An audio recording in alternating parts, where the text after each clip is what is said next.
Oremos todos juntos. Nuestro Padre Dios misericordioso que nos ama,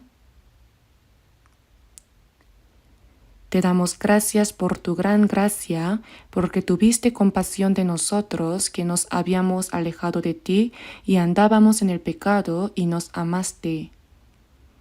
Cuando aún no te conocíamos, enviaste a nuestro Señor Jesucristo, quien cargó en nuestro lugar la maldición y el juicio que debíamos recibir, y con la preciosa sangre que Él derramó, limpiaste nuestros pecados para siempre, de modo que ya no tenemos que enfrentar juicio ni maldición.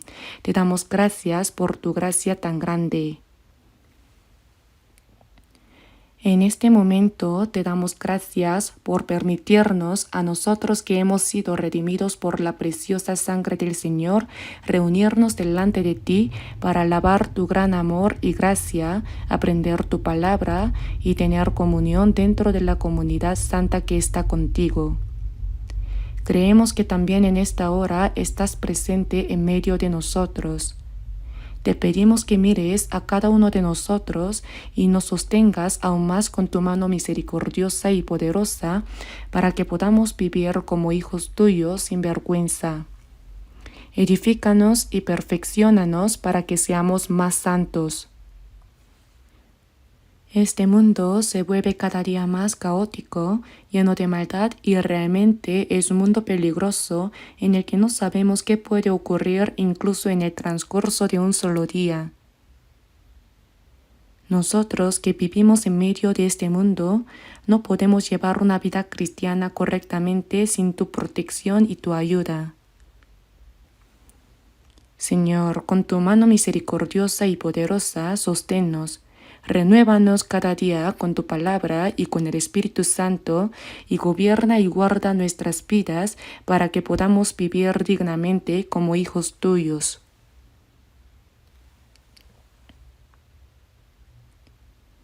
Te pedimos, Señor, que estés con todas nuestras iglesias en todo el país y con las muchas iglesias que tenemos alrededor del mundo. Acompaña con tu gracia, tu palabra y tu poder a todos los hermanos y hermanas que aún en medio de las dificultades guardan la fe y anuncian el Evangelio. En estos tiempos finales, obra en medio de nosotros y ayúdanos para que podamos cumplir fielmente la misión de predicar el Evangelio que tú nos has encomendado. Señor, que nos das la palabra que necesitamos en el momento oportuno y nos enseñas el camino por el cual debemos andar, te pedimos que también en esta hora nos muestres cuál es la santa voluntad que deseas revelarnos y nos enseñes aún más claramente lo que debemos hacer y cómo debemos vivir. Oramos en el nombre de nuestro Señor Jesucristo. Amén. Busquemos en la Biblia Marcos capítulo 2.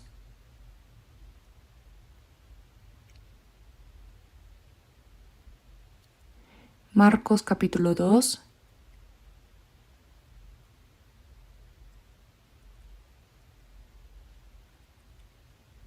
Leeré desde el versículo 1 hasta el 12. Empezaré a leer desde el versículo 1.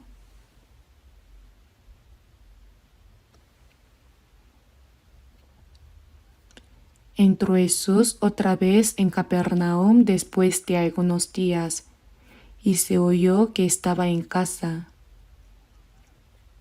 E inmediatamente se juntaron muchos, de manera que ya no cabían ni aun a la puerta, y les predicaba la palabra. Entonces vinieron a él unos trayendo un paralítico que era cargado por 4. Y como no podían acercarse a él a causa de la multitud, descubrieron el techo de donde estaba y haciendo una abertura, bajaron el lecho en que yacía el paralítico. Al ver Jesús la fe de ellos, dijo al paralítico: Hijo, tus pecados te son perdonados. Estaban allí sentados algunos de los escribas, los cuales cavilaban en sus corazones. ¿Por qué habla este así? Blasfemias dice. ¿Quién puede perdonar pecados sino solo Dios? Y conociendo luego Jesús en su espíritu que cavilaban de esta manera dentro de sí mismos, les dijo, ¿por qué caviláis así en vuestros corazones? ¿Qué es más fácil decir al paralítico, tus pecados te son perdonados, o decirle, levántate, toma tu lecho y anda? Pues para que sepáis que el Hijo del Hombre tiene potestad en la tierra para perdonar pecados, dijo al paralítico. A ti te digo, levántate, toma tu lecho y vete a tu casa. Entonces él se levantó enseguida y tomando su lecho salió delante de todos, de manera que todos se asombraron y glorificaron a Dios diciendo, nunca hemos visto tal cosa.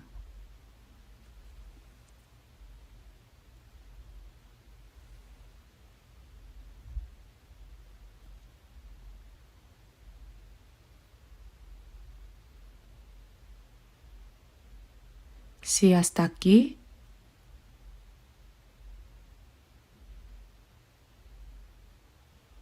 hoy con base en este texto bíblico, quisiera hablar bajo el título Personas que guiaron a los pecadores a Cristo.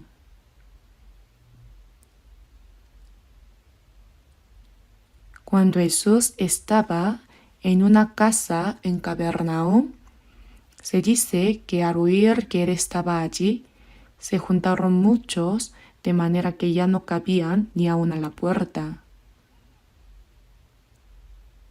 Y Jesús les estaba hablando la palabra. En ese momento, 4 hombres trajeron cargando a un paralítico. Parece que el paralítico era completamente inválido. Era como un cadáver viviente acostado en una camilla sin poder moverse. Esto es semejante al estado espiritual de una persona que aún no ha recibido la salvación.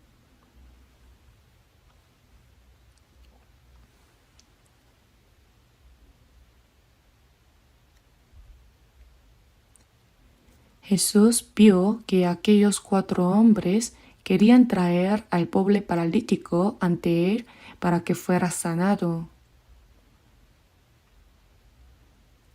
Ellos estaban unidos con un solo corazón y aunque era algo difícil, agotador y complicado, llevaron al enfermo, es decir, al pobre paralítico, desde lejos con el deseo de que recibiera la sanidad de Jesús.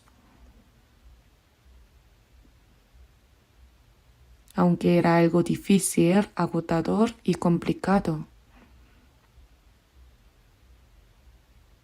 Pero en la casa donde estaba Jesús había tanta gente que les fue imposible entrar.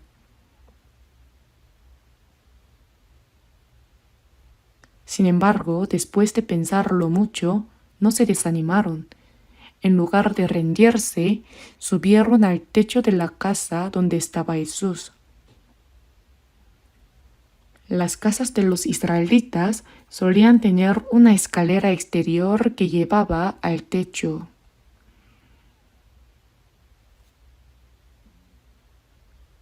Los techos eran planos, por lo que subieron por allí. Hicieron una abertura en el techo y con el enfermo aún acostado en el lecho, lo bajaron delante de Jesús.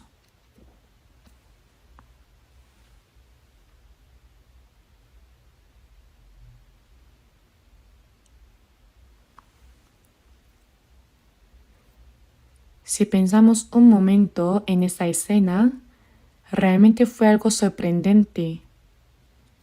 Muchas personas probablemente se habrían escandalizado y dicho, ¿qué están haciendo esos hombres? ¿Qué clase de comportamiento es ese? y quizá los criticaron y se enojaron. Pero esos 4 hombres no se dejaron influenciar por eso. Con un solo corazón y con el deseo firme de sanar al paralítico, lo bajaron exactamente ante Jesús, cada uno sosteniendo una de las esquinas del lecho. Entonces está escrito: al ver Jesús la fe de ellos, dijo al paralítico: Hijo, tus pecados te son perdonados. Jesús dijo: tus pecados te son perdonados. Pero este hombre no había venido para recibir el perdón de sus pecados, sino para ser sanado de su enfermedad.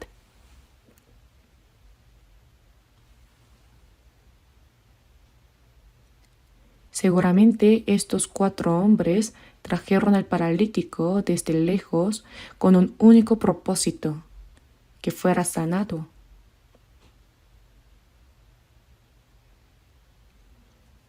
Por eso subieron al techo y bajaron el lecho con el enfermo justo delante de Jesús.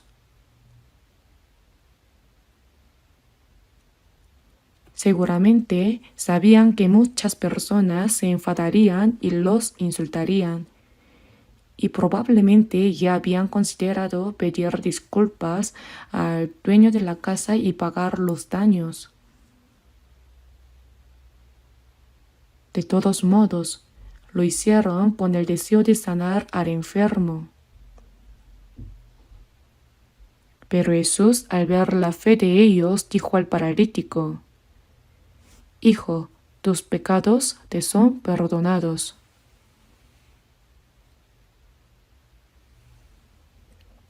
Aquí la fe de ellos no se refiere solo al paralítico, sino también a los 4 que lo llevaron cargando. Por eso dice de ellos, al ver Jesús la fe de ellos. Dijo: Hijo, tus pecados te son perdonados.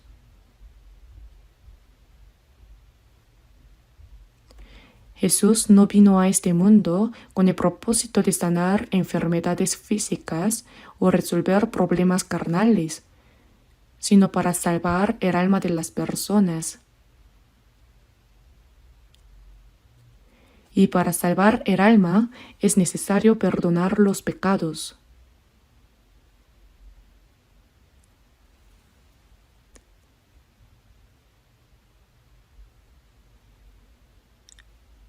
La lección importante que debemos recibir de esta palabra es que el paralítico no podía acercarse a Jesús por sí solo de ninguna manera. Era absolutamente necesario que alguien lo llevara ante Jesús. Las personas que han creído primero y han recibido la salvación deben amar el alma de otros y guiarlos al Señor para que también sean salvos.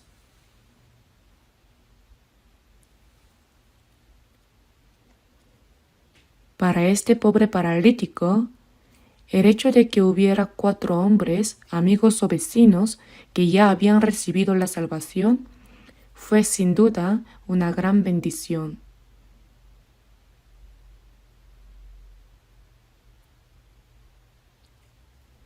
Probablemente le dijeron: si te llevamos ante Jesús, Él sin duda te sanará. Eres quien puede sanar cualquier enfermedad, incluso resucitar a los muertos.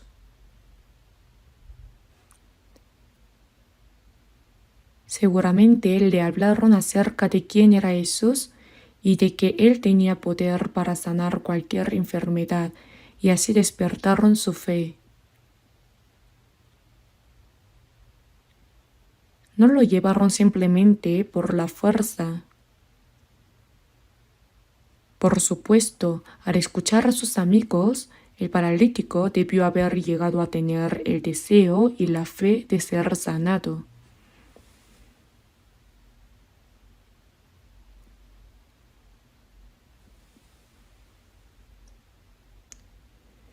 Por eso ataron cuerdas a las 4 esquinas del lecho y los 4 lo llevaron cargando.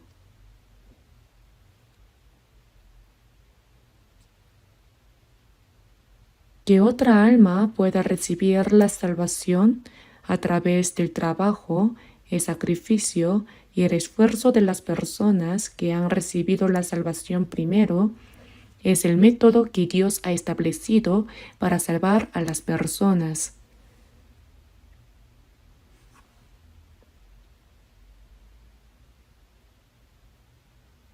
Y a través de este tipo de acciones, Dios mostró que su poder se manifiesta.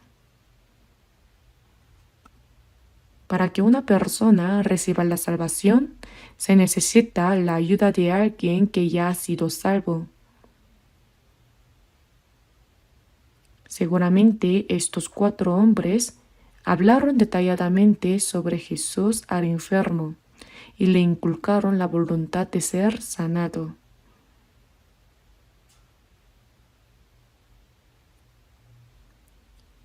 Así nació en él un corazón anheloso y una esperanza ferviente de ser sanado. Pero este hombre no podía acercarse a esos por sí mismo.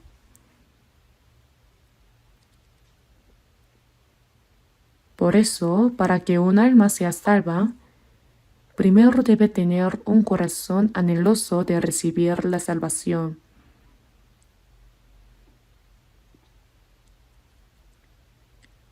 Y para que esa persona llegue a ser salva, es absolutamente necesario el trabajo y el esfuerzo dedicado de los cristianos que han sido salvos primero.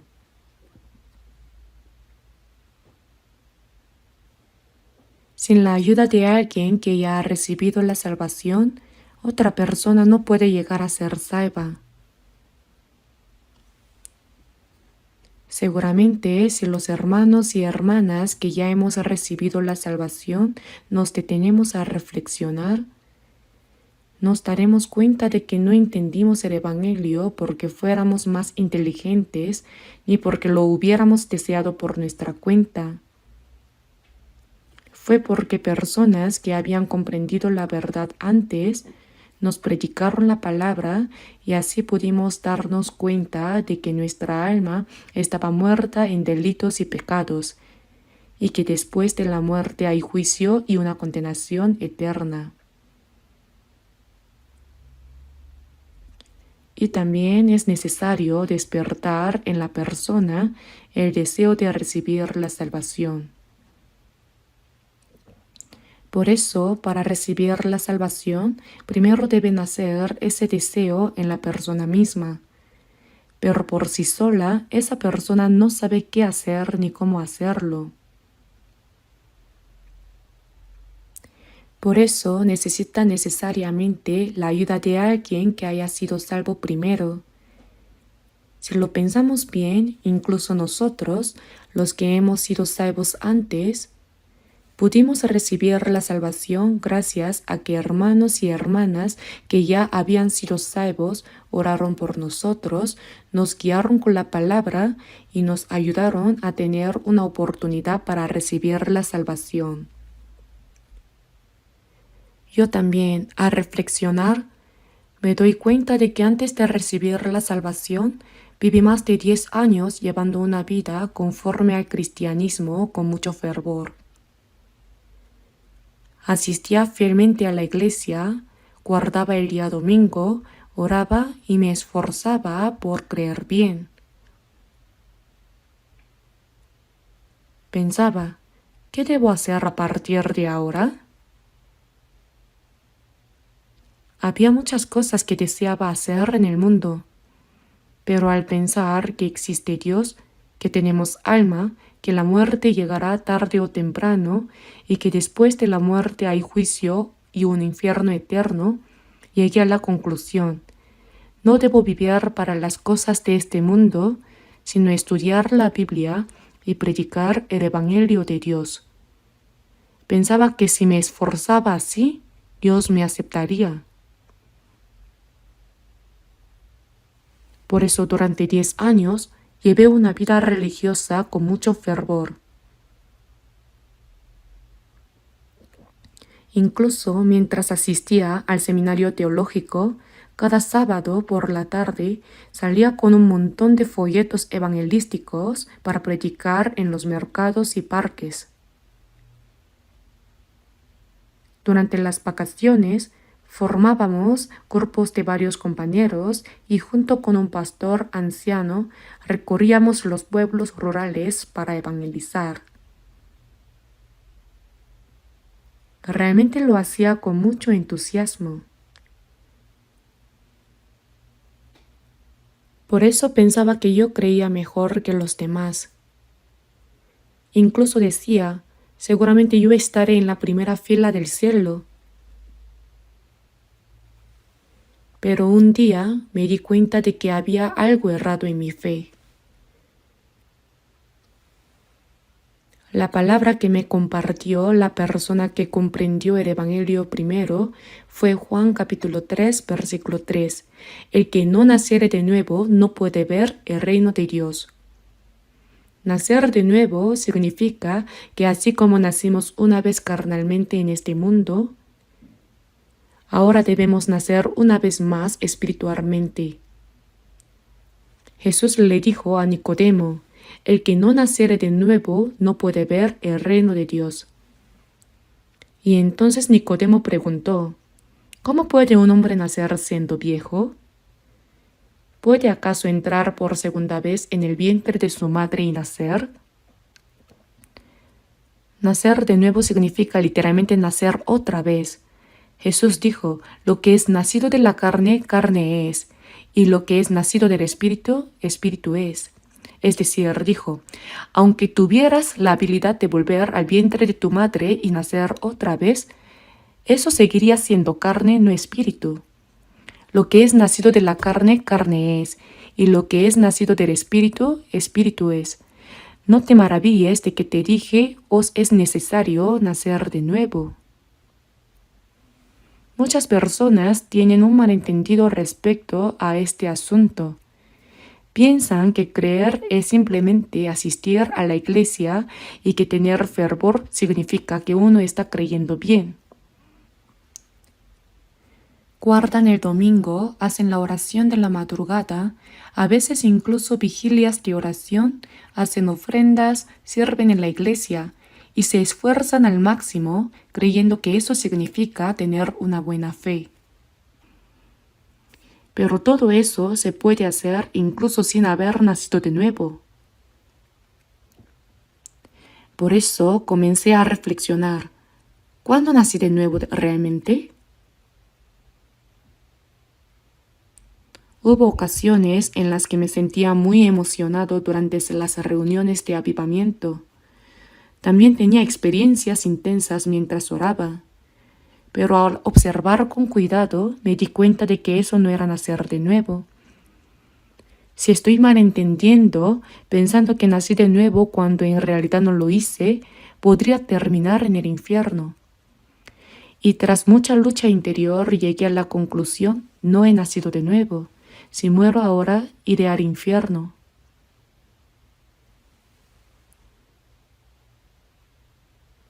En ese entonces ya estaba pastoreando una iglesia rural y llevaba 2 años en el ministerio. Cuando predicaba sermones, la gente me elogiaba diciendo que tenía buena fe y que siendo tan joven predicaba muy bien.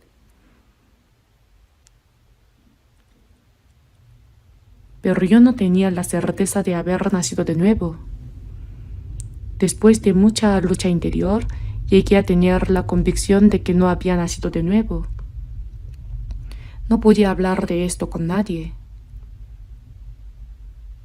En medio de esa angustia, alrededor de las 8 de la noche del 30 de octubre de 1962, comprendí de verdad que Jesucristo y la cruz, a quienes hasta entonces solo conocía de forma doctrinal y teórica, tenían que ver conmigo. No lo comprendí con la cabeza, sino lo entendí con la conciencia. Ahí se resolvieron todos los problemas. Ya no se trataba de intentar creer, sino que simplemente creí. Toda inseguridad y duda desaparecieron. Ese fue el momento en que nací de nuevo. Ese fue el momento en que recibí la salvación. Recibir la salvación, nacer de nuevo y obtener la vida eterna significan lo mismo. Incluso ahora, cuando lo pienso, me doy cuenta de que si hubiera seguido engañado pensando que por ser fervoroso estaba creyendo bien y que por eso recibiría una gran recompensa en el cielo, realmente habría sido algo muy grave.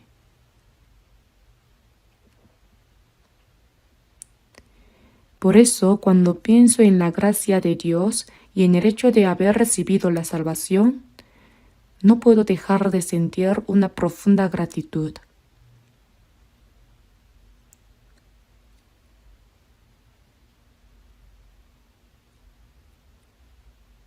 Primero, es necesario tener la convicción de que Jesucristo puede salvar nuestra alma y tener el deseo anheloso y la esperanza para recibir esa salvación. Por eso, para que un alma sea salva, debe haber primero un corazón anheloso de desear la salvación. Pero no solo eso, también es indispensable el trabajo y la ayuda dedicada de quienes ya han recibido la salvación. Por eso, una verdad clara e importante es que sin la ayuda de los cristianos que han sido salvos primero, otra persona no puede llegar a ser salva.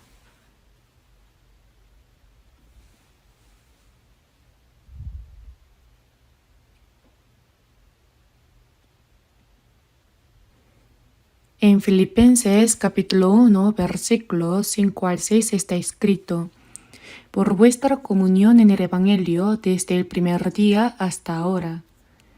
Cuando una persona recibe la salvación, empieza a tener comunión con otros santos dentro de la palabra. La expresión comunión en el Evangelio desde el primer día hasta ahora significa que desde el momento en que uno es salvo por el Evangelio, tiene comunión en la gracia del Evangelio. Y también dice, estando persuadido de esto, que el que comenzó en vosotros la buena obra, la perfeccionará hasta el día de Jesucristo. Dentro de las personas que han recibido la salvación y tienen comunión en la palabra a través de la fe, el Señor ha comenzado la buena obra. ¿Y qué es esa buena obra? Desde la perspectiva de Dios, la obra más buena es que un alma destinada a la perdición llegue a comprender la gracia de Dios y reciba la salvación. Para que una persona reciba la salvación, necesita la ayuda de alguien que ya ha sido salvo. Es indispensable el trabajo y la ayuda de los que han sido salvos primero.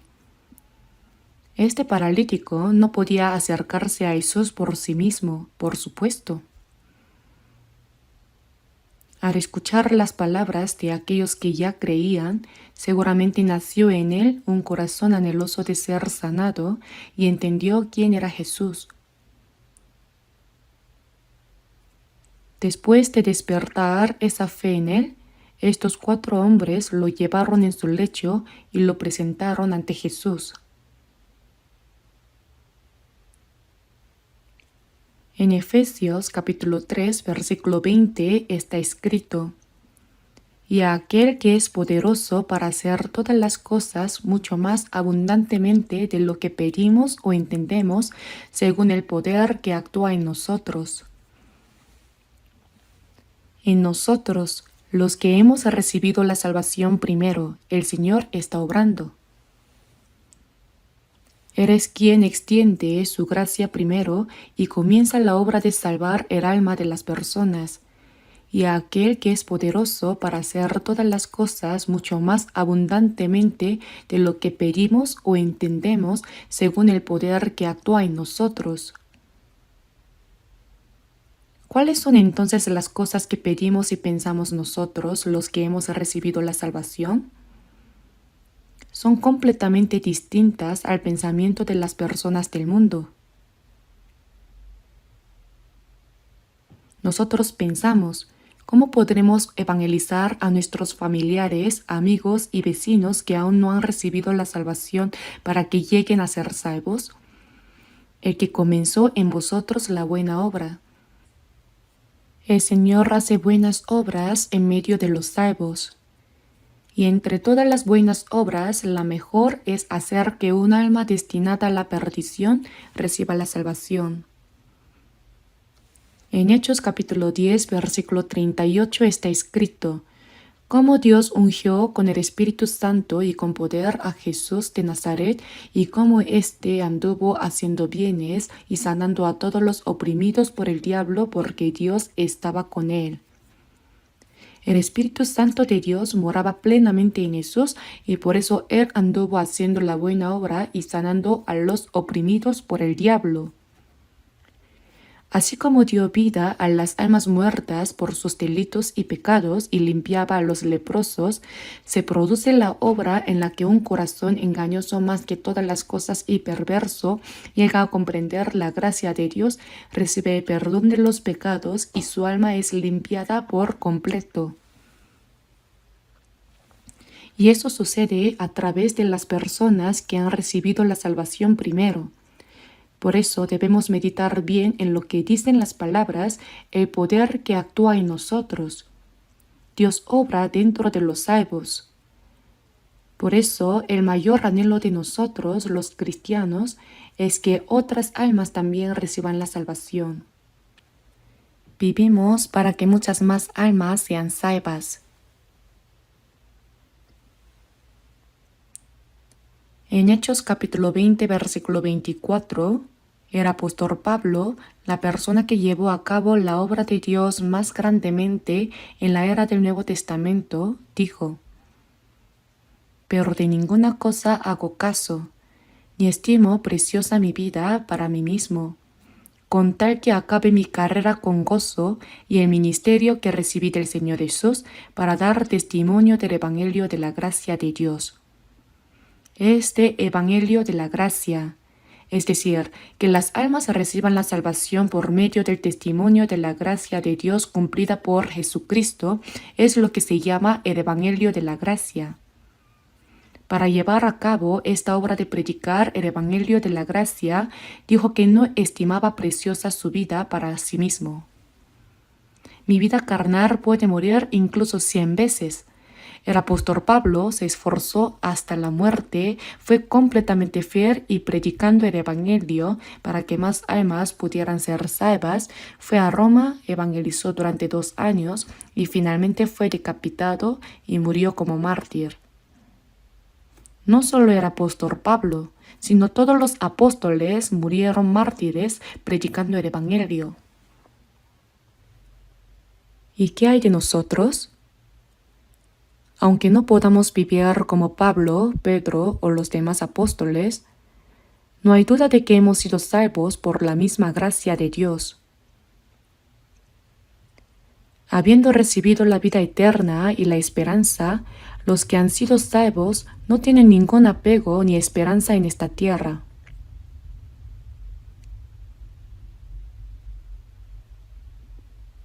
Cuando pensamos en la vida eterna y la esperanza gloriosa, las cosas de esta tierra no son nada. Son como una neblina que aparece por un momento y luego se desvanece, ¿no es así? Por eso, el deseo anheloso de los que han recibido la salvación primero es salvar el alma de las personas, no solo de sus familiares, sino también de amigos, parientes y vecinos, con el corazón de Dios, quien valora un solo alma más que todo el mundo. Salvar las almas es el propósito por el cual los cristianos viven en esta tierra, y sin duda es el mandato más grande que el Señor nos ha dado. Por eso los que han recibido la salvación primero, en cada oportunidad que tienen, se esfuerzan y trabajan sin cesar para predicar el Evangelio y salvar las almas. Ya no falta mucho para nuestro retiro de verano. Comienza el 11 de julio y se llevará a cabo en 7 sesiones.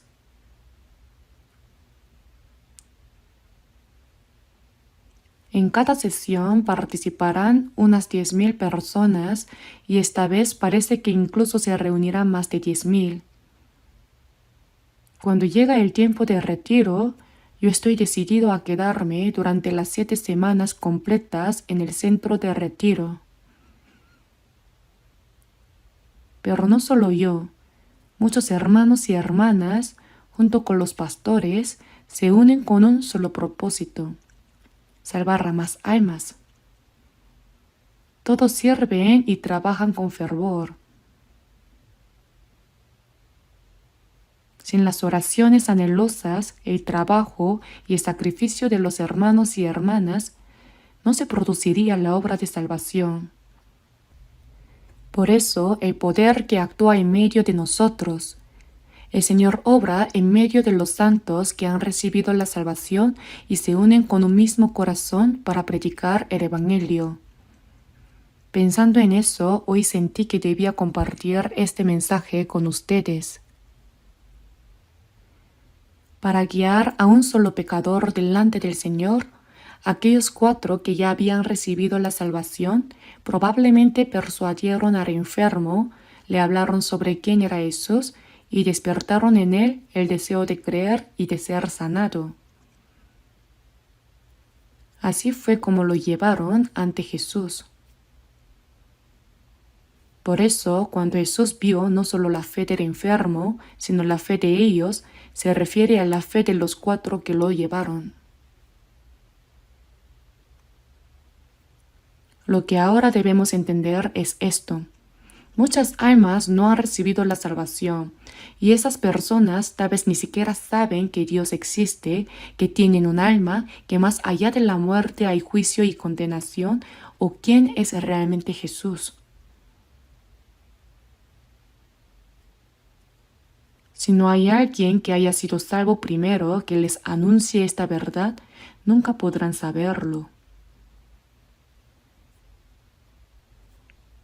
Incluso entre los que asisten fielmente a la iglesia, muchos creen que eso es tener una buena fe. Los pastores suelen elogiar a aquellos que asisten a la iglesia con fervor, sirven y ofrendan generosamente. Ese hermano o esa hermana seguro recibirá una gran recompensa delante de Dios. Y aunque digan con humildad, ay, no es para tanto, por dentro piensan, claro, yo merezco una gran recompensa. El problema es que están subidos en un avión de papel que va volando, pero la cuestión es, ¿a dónde va ese avión? Está escrito, el que no naciere de nuevo no puede ver el reino de Dios. Si ni siquiera puede verlo, ¿cómo podrá entrar? Entonces, para que una persona que no ha recibido la salvación pueda ser salva, primero debe haber un corazón anheloso y un trabajo dedicado por parte de quien ya ha sido salvo. En Colosenses capítulo 4, versículo 11, al mencionar a algunos hermanos está escrito, los únicos que me ayudan en el reino de Dios. Son personas que mientras viven en esta tierra colaboran en la obra del reino de Dios. Personas que aunque viven en la carne, realizan una obra espiritual. Personas que aunque viven dentro del tiempo, trabajan para lo eterno. ¿No es asombroso? Por eso todos los cristianos son personas que colaboran en la obra del reino de Dios. ¿No es así? Pues yo no, dirían algunos. Pero incluso quienes dicen haber recibido la salvación, van a la iglesia los domingos, oran, cantan himnos y dicen que están teniendo el culto. En nuestra iglesia nunca usamos expresiones como empecemos el culto o el culto ha terminado. Porque desde que hemos recibido la salvación, toda nuestra vida, lo que decimos, lo que hacemos, la manera en que vivimos, todo debe vivirse para la voluntad y la gloria de Dios. Y esa vida es el culto racional y el sacrificio vivo que Dios recibe con agrado. Decir empecemos el culto o el culto ha terminado es propio de quien no ha comprendido bien las cosas. No es así como debe entenderse. Muchos creen que con solo esforzarse mucho ya están teniendo una buena fe, pero lo primero que debemos entender es que eso no es así. Aunque viven en la tierra, los salvos son personas que colaboran en la obra del reino de Dios. ¿No es una expresión maravillosa? En Filipenses capítulo 1, versículo 27, el apóstol Pablo escribió una carta para los santos de Filipos desde la cárcel en Roma. En Hechos capítulo 16 se narra cómo Pablo, al ir a Filipos para predicar el Evangelio, fue azotado y encarcelado. Pero incluso en medio de esas circunstancias, hubo personas que recibieron la salvación y así nació la iglesia de Filipos. Los santos de la iglesia de Filipos amaban al apóstol Pablo, quien les había predicado el Evangelio, y oraban por él en cada lugar al que iba a predicar. Incluso cuando estaba preso en Roma, enviaron a Epafrodito para ayudarle con sus necesidades. Por eso en Filipenses capítulo 1, versículo 27 dice: ha servido conmigo en el Evangelio. En el Evangelio.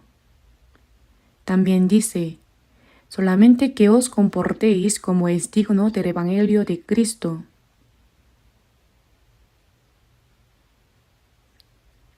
Los santos de Filipos, desde el momento en que recibieron la salvación, realmente se esforzaron juntos en la obra del Evangelio y vivieron una vida digna del Evangelio. Dice que colaboraron por la fe del Evangelio. Si miramos la palabra colaborar en caracteres chinos, curiosamente contiene una cruz y 3 veces el carácter de fuerza.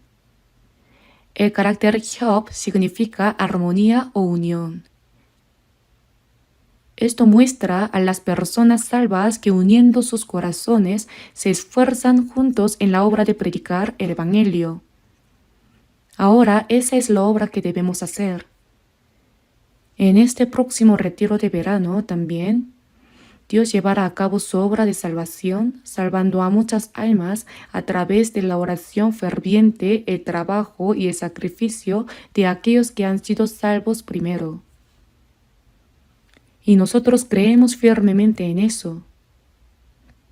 Sin la oración sincera, el trabajo y el sacrificio de los que ya recibieron la salvación, esas personas no podrán ser salvas, ¿no es así? En Romanos capítulo 10, versículo 14 dice: ¿y cómo creerán en aquel de quien no han oído? ¿Y cómo oirán sin haber quien les predique? ¿Y cómo predicarán si no fueren enviados?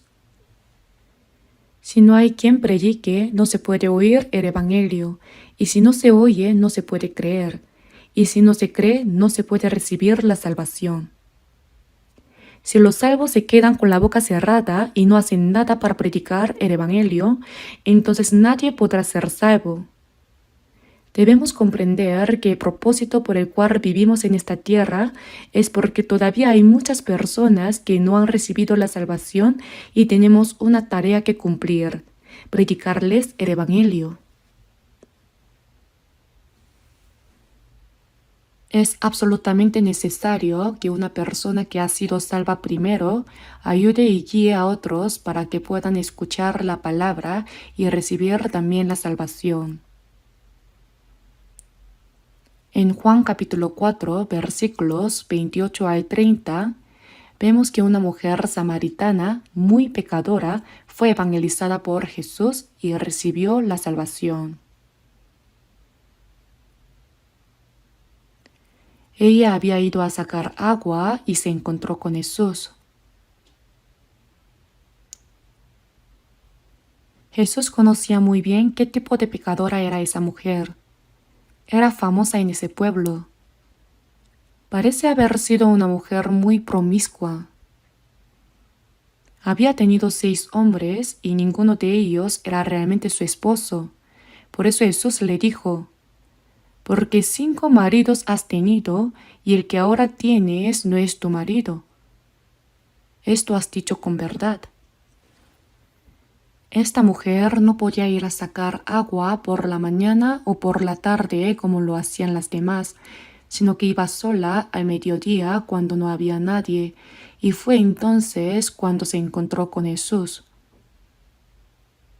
A través del diálogo con el Señor, aunque esta samaritana era una mujer llena de pecados, se puede ver que también era alguien que anhelaba al Cristo.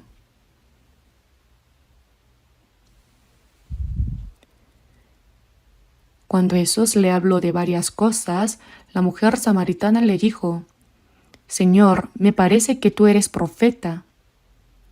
Ella no sabía que Jesús era el Cristo, pero reconoció que era un profeta, ya que él le señalaba todos sus pecados.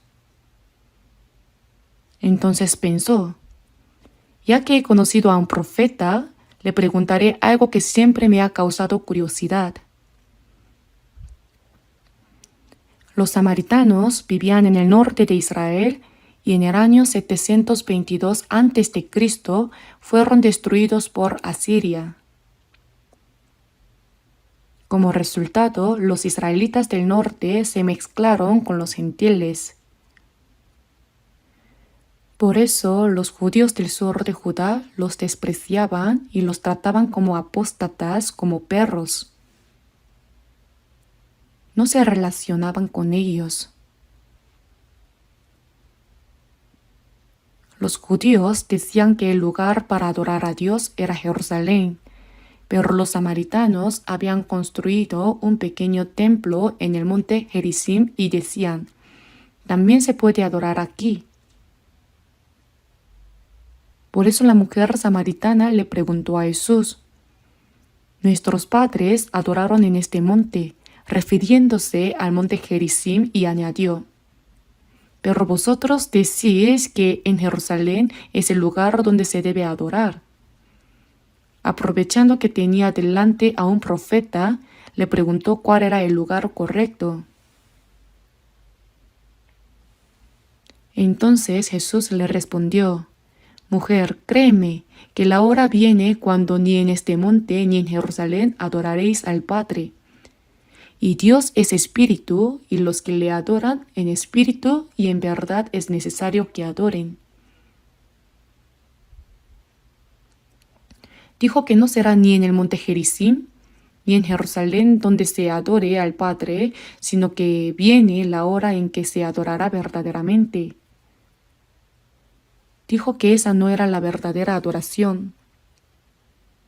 Dios es espíritu, y los que le adoren en espíritu y en verdad es necesario que adoren. Espíritu y verdad, es decir, con el Espíritu Santo y con la verdad. Una persona que no ha recibido la salvación no puede hacerlo de esa manera.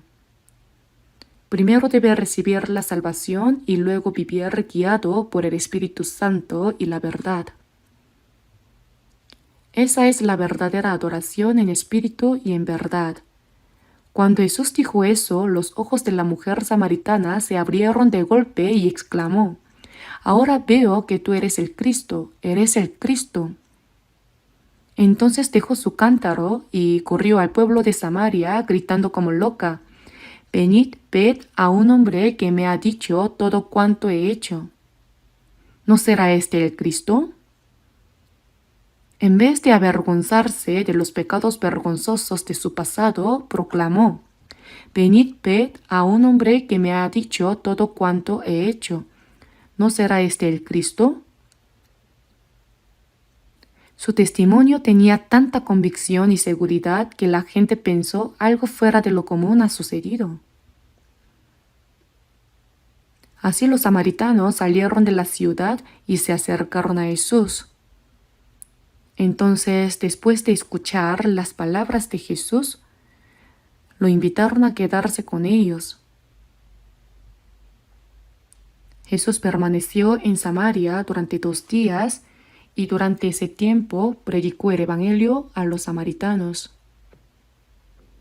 Como resultado, muchos creyeron en él y recibieron la salvación.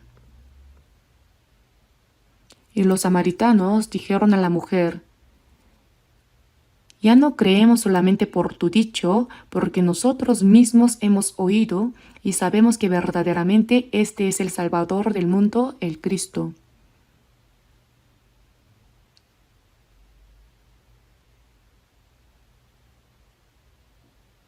En Proverbios capítulo 21, versículo 28 dice: mas el hombre que oye permanecerá en su dicho. Las palabras de una persona que realmente cree de corazón, que habla con convicción, tienen poder. Tienen el poder de guiar a otros hacia el Señor. Por eso, el método que Dios estableció para salvar el alma de una persona es guiar a otras almas hacia el Señor por medio de una persona que primero haya comprendido la verdad. Si los que hemos recibido la salvación nos quedamos callados y no hacemos nada, nadie podrá ser salvo. Piénsenlo bien. ¿Habríamos podido recibir la salvación sin la ayuda de alguien que había sido salvo primero? Dios determinó que la salvación llegue a otros a través de los que ya fueron salvos. Esa es la regla que Dios mismo estableció para salvar al ser humano. En Hechos capítulo 16, versículo 31 dice: cree en el Señor Jesucristo y serás salvo tú y tu casa. Esto significa: cree en el Señor Jesucristo y entonces tú serás salvo, y si tú recibes primero la salvación, tu casa también podrá recibirla. Es decir, cuando una persona recibe la salvación, a través de esa persona salva se abre la puerta de la predicación para sus familiares, parientes, amigos y vecinos. La frase "y serás salvo tú y tu casa" no significa que si una persona recibe la salvación, automáticamente su familia también será salva. Si uno es salvo primero, ¿acaso no predicará primero a su familia, parientes, amigos y vecinos? Por eso comienzan a multiplicarse las personas salvas a su alrededor. Cuando una persona es salva,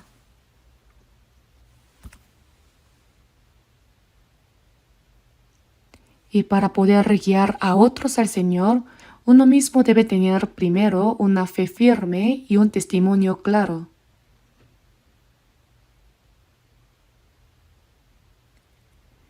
Además, con un corazón anheloso por llevar a otros al Señor para que reciban la salvación, hay que orar, trabajar y no escatimar sacrificios.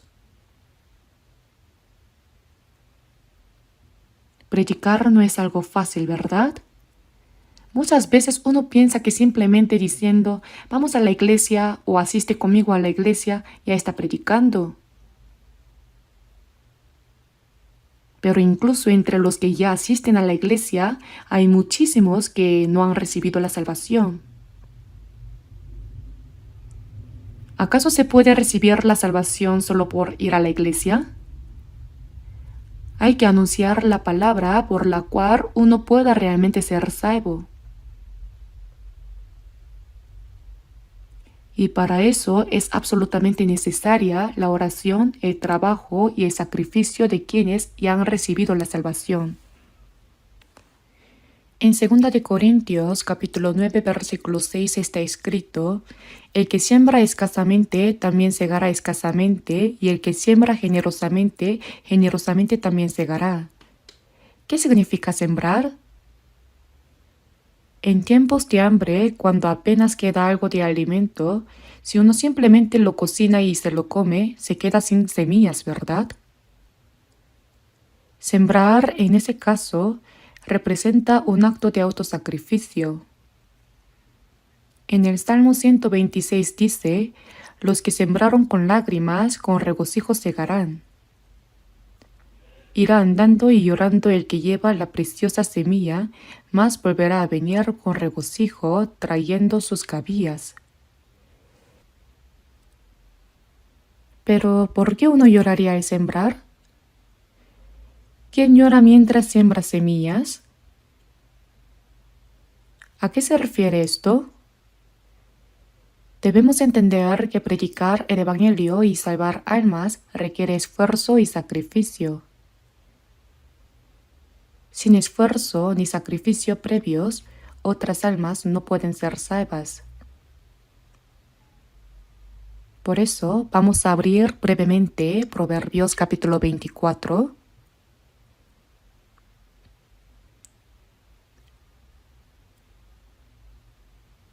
Proverbios capítulo 24, versículo 11.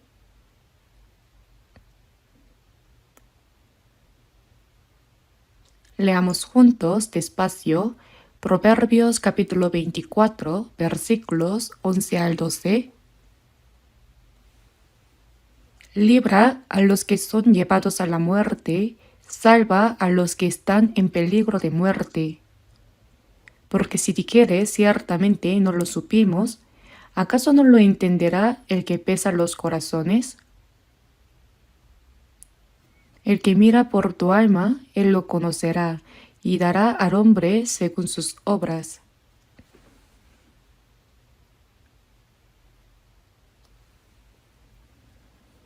A los que son llevados a la muerte. Las personas que no han recibido la salvación están siendo llevadas a la muerte. Son personas que ya están destinadas a ir al infierno, ¿verdad? Salva a los que están en peligro de muerte significa que no debemos dejarlos abandonados. Si los dejamos tal como están, se irán al infierno. En Juan capítulo 20, después de la resurrección de Jesús, él dijo a sus discípulos: a quienes remitiereis los pecados, les son remitidos, y a quienes se los retuviereis, les son retenidos. ¿Qué significa esto? Si uno anuncia el hecho de que el Señor cumplió la eterna redención en la cruz, entonces se le perdonan los pecados. Pero si no se lo anuncia y se queda en silencio, esa persona se va tal como está al infierno.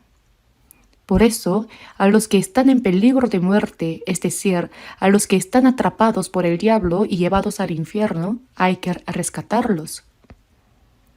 Salva a los que están en peligro de muerte significa que no debemos dejarlos abandonados, sino ayudarlos a que reciban la salvación.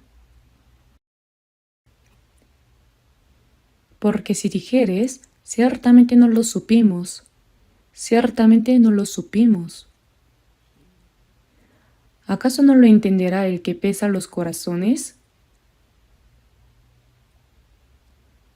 Después de que Caín mató a su hermano Abel a pedradas, Dios le dijo: ¿Dónde está Abel tu hermano? Y él respondió: No sé, ¿soy yo acaso guarda de mi hermano? Y Dios dijo: La voz de la sangre de tu hermano clama a mí desde la tierra. Después de haber matado a su hermano, dijo: No sé, ¿cómo puedo saberlo? Es un aspecto muy descarado, ¿verdad? Nosotros no hemos matado a nadie, pero si dejamos tal como están a los pecadores que se dirigen a la perdición y permitimos que se vayan al infierno, ¿no tendremos ninguna responsabilidad? Ciertamente no lo supimos. ¡Qué bien miente uno! Personas no salvas, nuestra familia, parientes, amigos, vecinos, hay muchos. Si los dejamos así, simplemente perecerán. Por sí solos no pueden recibir la salvación. Porque si dijeres, ciertamente no lo supimos, ¿acaso no lo entenderá el que pesa los corazones? El que mira por tu alma, él lo conocerá. En Santiago capítulo 4, versículo 17 dice: y al que sabe hacer lo bueno y no lo hace, ¿y qué más dice? Le es pecado. Si vemos a alguien a nuestro lado muriéndose de hambre y no lo ayudamos, eso también se convierte en pecado. Si vamos por la autopista y presenciamos un accidente en el que alguien está a punto de morir, diríamos: qué pena, pero tengo prisa. ¿Y seguiríamos nuestro camino? No. Debemos dejar todo de lado y hacer lo mejor que podamos para salvar a esa persona, ya sea llamando a emergencias o llevándola al hospital. Si pasamos de largo fingiendo que no vimos nada, nos convertimos en asesinos indirectos. Por eso el apóstol Pablo también dijo en 1 Corintios capítulo 9, «Ay de mí si no anunciare el Evangelio». Y al que sabe hacer lo bueno y no lo hace, le es pecado. El bien más grande es predicar el Evangelio y salvar a las almas que están destinadas a ir al infierno. Y sí, podemos hacerlo. Si tan solo ayudo un poco, esa alma que iba rumbo a la perdición puede recibir la salvación. Pero si digo que me da pereza, que es difícil, que estoy ocupado y finjo no ver nada, el que mira por tu alma, él lo conocerá. Él, es decir, Dios, dará al hombre según sus obras. ¿Según qué obras? Según la obra de no predicar el Evangelio. Las personas del mundo serán juzgadas por Dios por sus malas acciones y pecados. Los salvos, aunque no hagan el mal como la gente del mundo, ni vivan en el pecado, si sabiendo hacer el bien no lo hacen, también eso es pecado. Al que sabe hacer lo bueno. Ay de mí si no anunciare el Evangelio. Según la obra de no predicar el Evangelio. Aquí en Proverbios capítulo 24, al ver un alma que está por perecer, uno dice, ciertamente no lo supimos. Pero ¿acaso no lo entenderá el que pesa los corazones? Y dará al hombre según sus obras. ¿Según qué obras? Por no haber evangelizado a las almas que están destinadas a perecer, ¿lo sabían? ¿Sabían que no predicar también es pecado? Deben saberlo. Y al que sabe hacer lo bueno y no lo hace, le es pecado.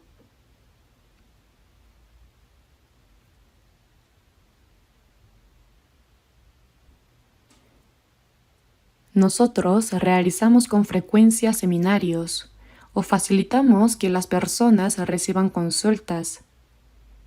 Y la mayor de todas las campañas de evangelización es el retiro de verano, ¿verdad? Durante las 7 sesiones consecutivas del retiro, predicamos el Evangelio a muchas personas. Para poder compartir el Evangelio con más personas, como faltan muchos alojamientos, estamos construyendo más habitaciones en este momento. Conocen el centro de retiro, ¿verdad? Pues el que se está construyendo ahora tendrá 480 habitaciones.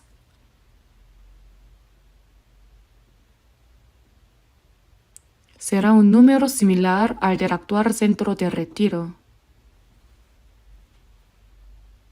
Seguramente muchas personas participarán allí y recibirán la salvación. Por eso estamos orando por ello, colaborando unos con otros, ofrendando y esforzándonos. La obra más grande que tenemos que hacer los que hemos recibido la salvación mientras vivimos en esta tierra es salvar a los que todavía no han sido salvos, a los que están siendo llevados a la muerte, a los que están en peligro de muerte. Si son arrastrados al infierno, simplemente será una destrucción eterna sin vuelta atrás. Pero si decimos, ciertamente no lo supimos, estamos engañando nuestra conciencia, ¿verdad? Y para esa obra hay mucho que debemos hacer.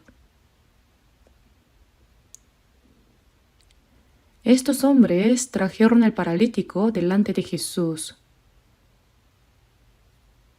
Quitaron parte del techo y bajaron el lecho para ponerlo frente a él. El paralítico vino para ser sanado de su enfermedad. Pero Jesús vio que este hombre no solo tenía una enfermedad carnal, sino una enfermedad que lo llevaba al infierno, el pecado. Y eso era lo que debía ser sanado primero. Por eso le dijo, tus pecados te son perdonados.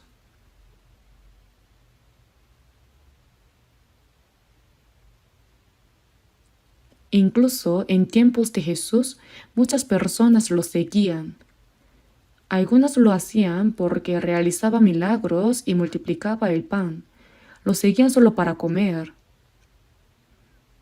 Otros lo seguían para ser sanados de sus enfermedades. Jesús resucitaba muertos, limpiaba a los leprosos, daba vista a los ciegos. No había nada que él no pudiera hacer. Pero él no vino a este mundo para hacer solo esas cosas.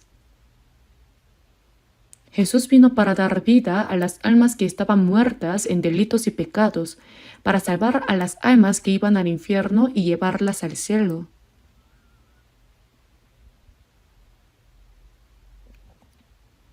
Por eso en Juan capítulo 5 versículo 21 Jesús dijo, porque como el Padre levanta a los muertos y les da vida, así también el Hijo a los que quiere da vida. Como el Padre levanta a los muertos y les da vida. Él vino a dar vida a los muertos. Y dijo, así también el Hijo a los que quiere da vida.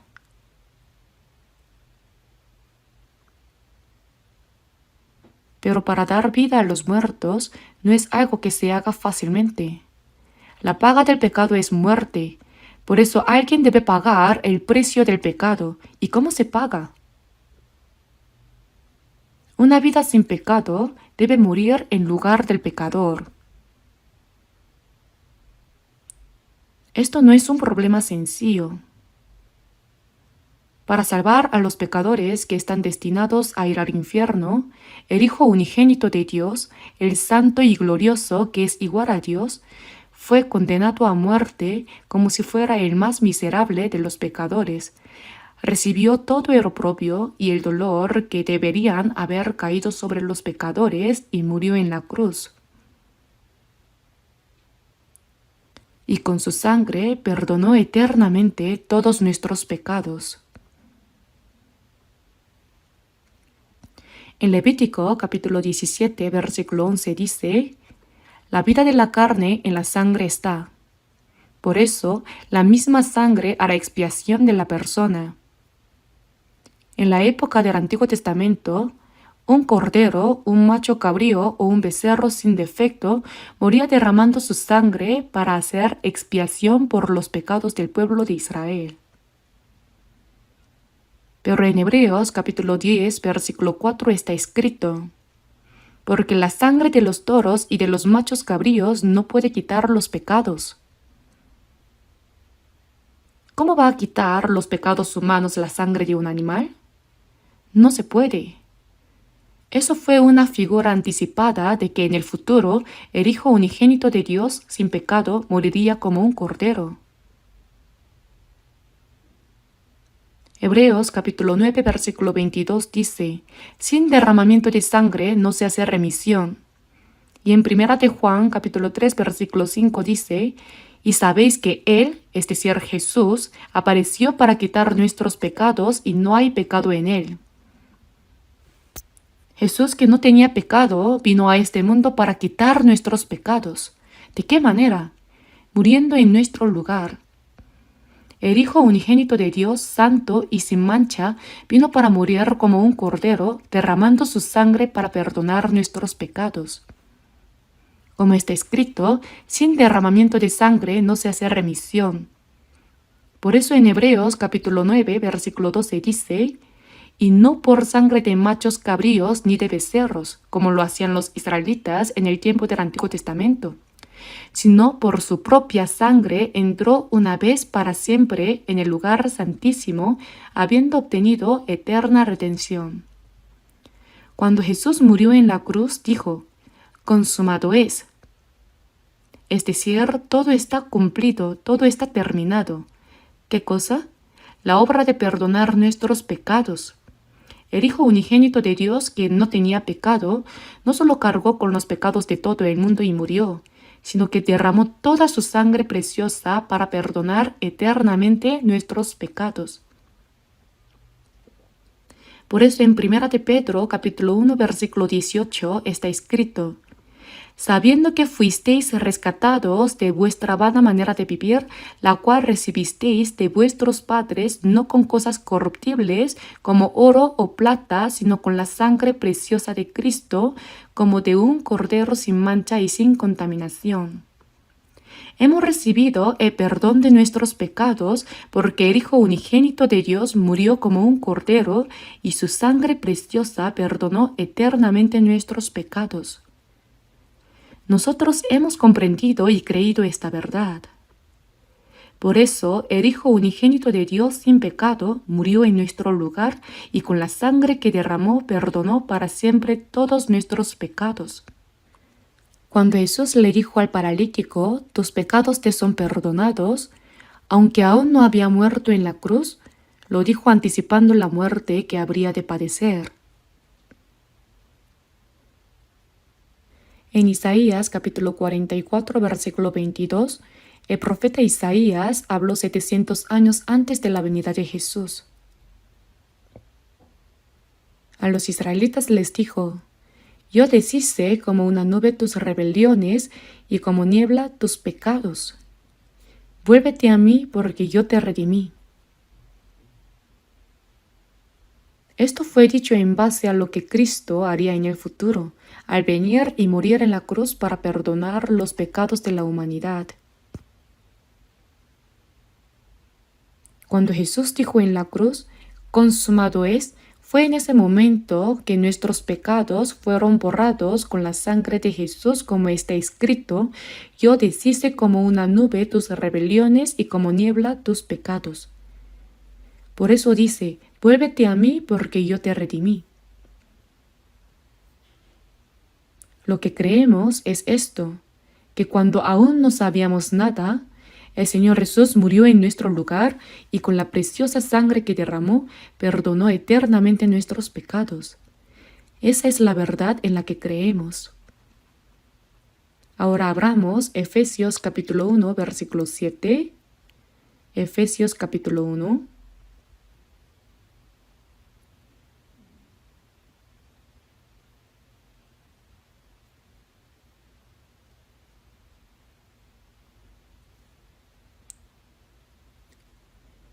Efesios capítulo 1, versículo 7. Leamos juntos. En quien tenemos redención por su sangre, el perdón de pecados según las riquezas de su gracia. En Cristo, según las riquezas de su gracia. Según las riquezas de gracia que Dios nos ha dado, por su sangre, es decir, por la sangre que el Señor derramó al morir en nuestro lugar, tenemos redención. La palabra redención significa que alguien pagó en nuestro lugar.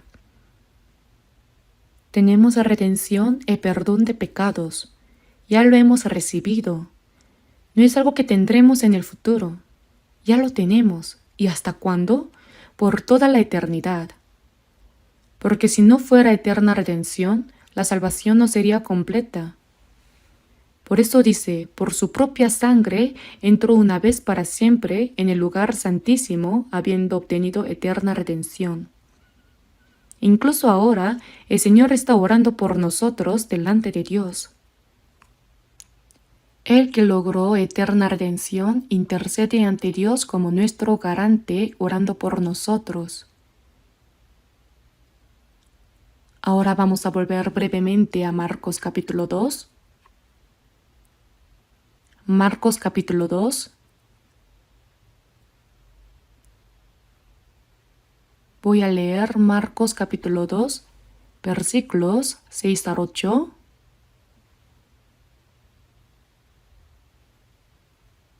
Estaban allí sentados algunos de los escribas, los cuales cavilaban en sus corazones. ¿Por qué habla este así? Blasfemias dice. ¿Quién puede perdonar pecado sino solo Dios? Y conociendo luego Jesús en su espíritu que cavilaban de esta manera dentro de sí mismos, les dijo: ¿Por qué caviláis así en vuestros corazones?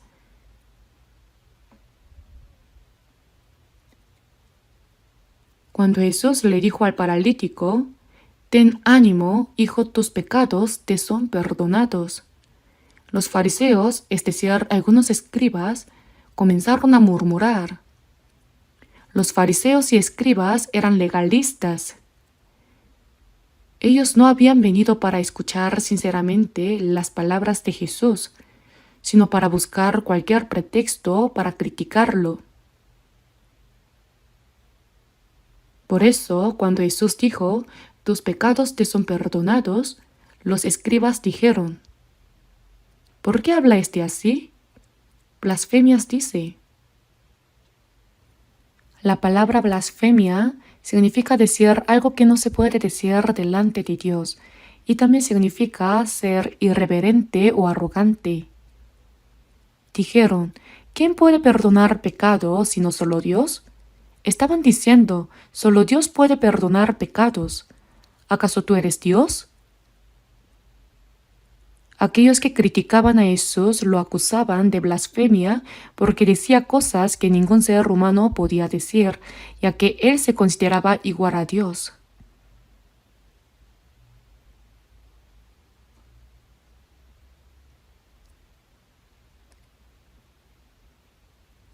Vamos a leer ahora el versículo 9. ¿Qué es más fácil decirle al paralítico: Tus pecados te son perdonados, o decirle: Levántate, toma tu lecho y anda?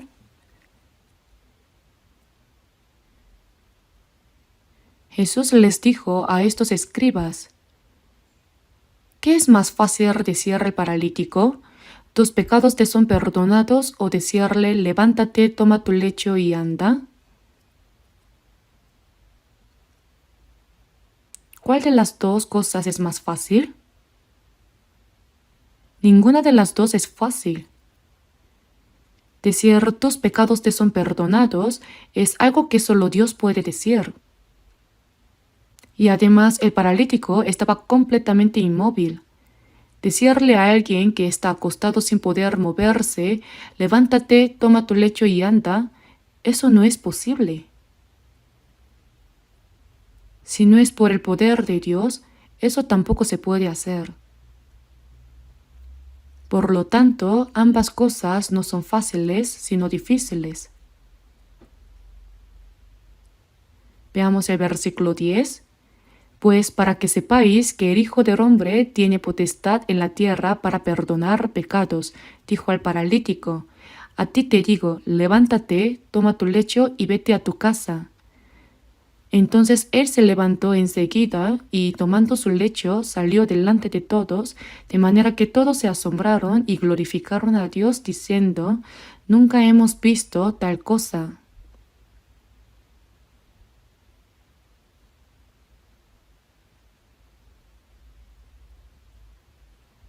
Consideraban que solo Dios podía decir: Tus pecados te son perdonados, y que decir: Toma tu lecho y anda no es algo que cualquiera pudiera hacer. Sin el poder de Dios es imposible. El paralítico estaba totalmente inmóvil, pero como si despertara a alguien que duerme, Jesús le dijo: Levántate, toma tu lecho y anda. Entonces, ¿cuál de estas dos cosas es más fácil? Nadie podía responder. Además, cuando Jesús dijo: Tus pecados te son perdonados, no era posible comprobar si en verdad los pecados habían sido perdonados o no, porque el perdón de los pecados es algo invisible.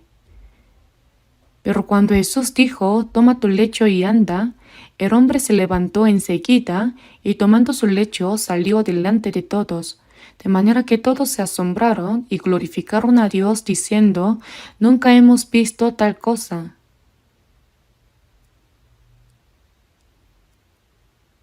Después de que Jesús dijo: Levántate, toma tu lecho y anda, este hombre se levantó de golpe, tomó su lecho y salió caminando. aunque fueron sus amigos quienes trajeron cargando el lecho, en ese momento este hombre se levantó y pudo caminar cargando el lecho en el que había estado acostado. Eso significa que también recobró fuerza. Las personas, al ver eso, se asombraron como está escrito. De manera que todos se asombraron y glorificaron a Dios diciendo, «Nunca hemos visto tal cosa».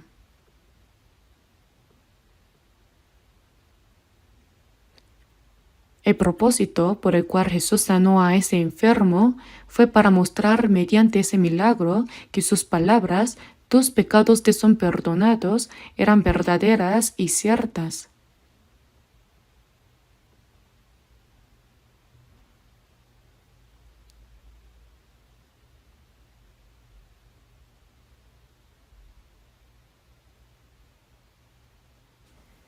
Por eso, en Juan capítulo 20, versículo 21 en adelante, vemos que Jesús, después de resucitar, dio a los discípulos el privilegio de perdonar pecados.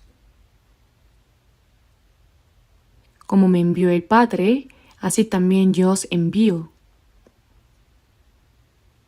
Jesús fue enviado por el Padre para morir en la cruz, derramar su sangre y llevar a cabo la obra de perdonar los pecados.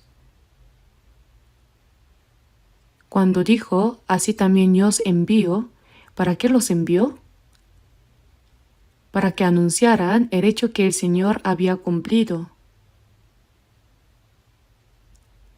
Y habiendo dicho esto, sopló y les dijo, recibid el Espíritu Santo. A quienes remitiereis los pecados les son remitidos, y a quienes se los retuviereis les son retenidos.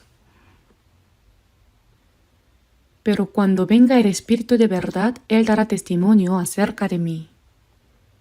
A quienes remitiereis los pecados les son remitidos.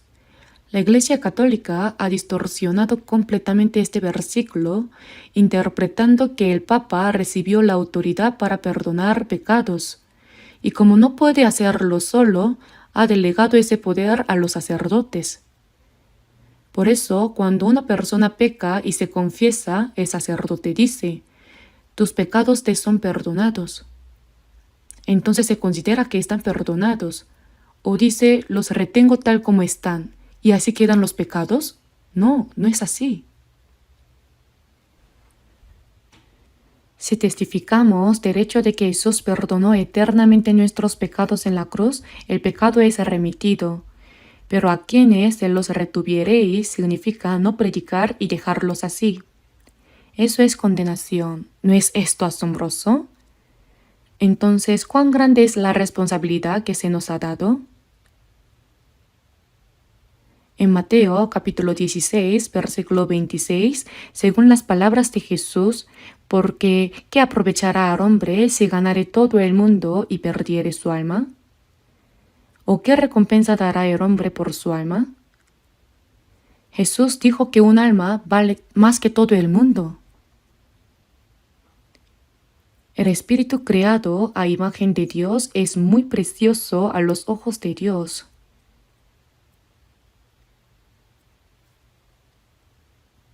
Porque estimado seré en los ojos de Jehová.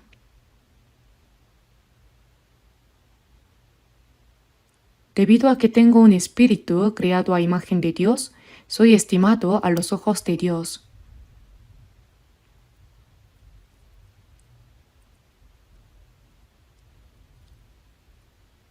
Por eso, si testificamos del hecho de que Jesús perdonó eternamente nuestros pecados, hay perdón. Pero si no lo testificamos y lo retenemos tal como está, es destrucción.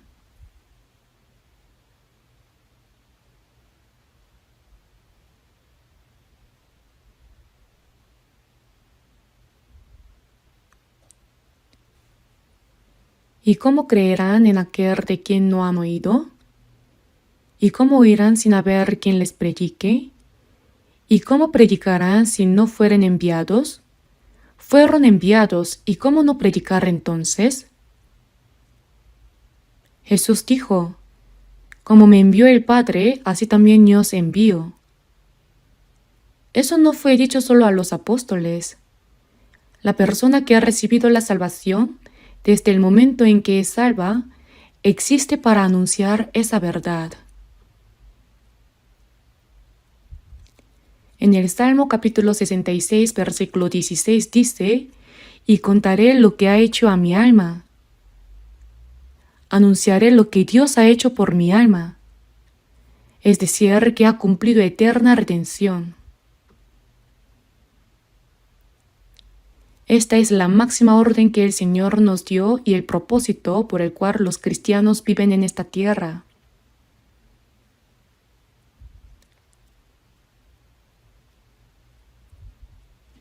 En Romanos capítulo 1, versículo 16, el apóstol Pablo dijo: «Porque no me avergüenzo del Evangelio, porque es poder de Dios para salvación a todo aquel que cree». Hay personas que incluso se avergüenzan de creer en Jesús. Algunos, cuando van a la iglesia un domingo, envuelven la Biblia con periódico para que no se note. Y si alguien les pregunta ¿a dónde va?, responden, por ahí. ¿Acaso les da vergüenza ir a la iglesia? ¿Les da vergüenza llevar una Biblia? Yo, cuando veo a alguien en el avión o en el autobús abrir la Biblia y leerla abiertamente, sin esconderse, le tengo mucho respeto. Me pregunto cómo será su fe. Y también hay quienes se avergüenzan de predicar. Dicen tímidamente: «Crea en Jesús», y después se ponen rojos de la vergüenza. ¿De verdad les da tanta vergüenza?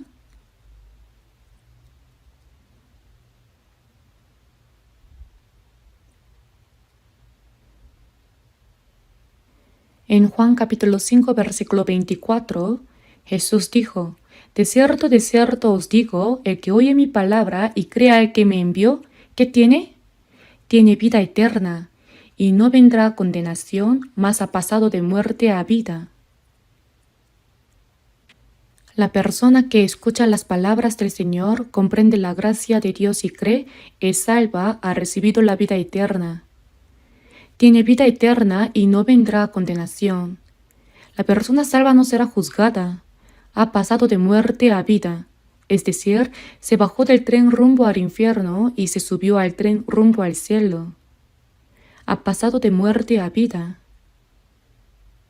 Por eso, si predicamos el Evangelio y alguien lo escucha y lo entiende, entonces tiene vida eterna y no vendrá a condenación. Pero si no recibe la salvación, será juzgado, ¿verdad?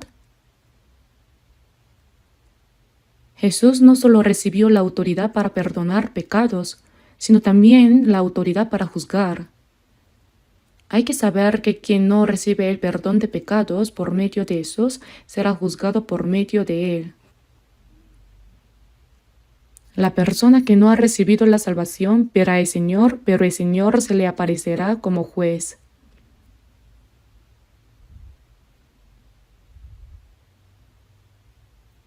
Está escrito: por cuanto es el Hijo del Hombre.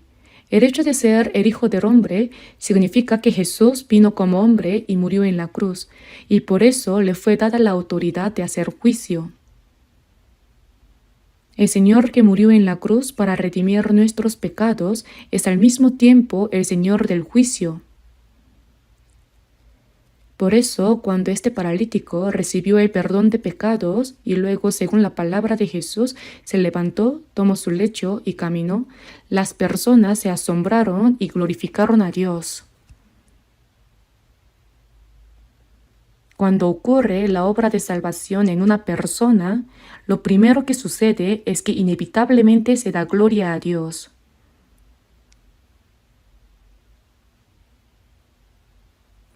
En este próximo retiro de verano, les pido que puedan hacer todo esfuerzo posible para evangelizar a muchas personas. Primero orar, luego guiar a los que aún no han recibido la salvación hacia el Señor y hacer nuestro mayor esfuerzo para que escuchen el Evangelio y lo comprendan.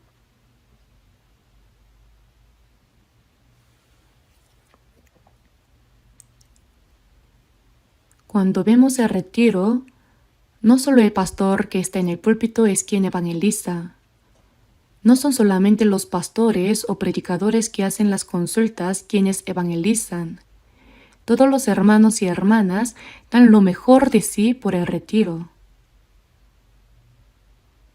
Algunos ayudan con la guía del tráfico complicado, otros limpian, otros lavan los platos en la cocina, hacen trabajos pesados. En fin, al ver que cada uno se esfuerza haciendo todo lo que puede para cumplir con la parte que le corresponde en la obra de predicar el Evangelio, es algo verdaderamente hermoso. Es a través de ese esfuerzo que Dios obra para salvar almas.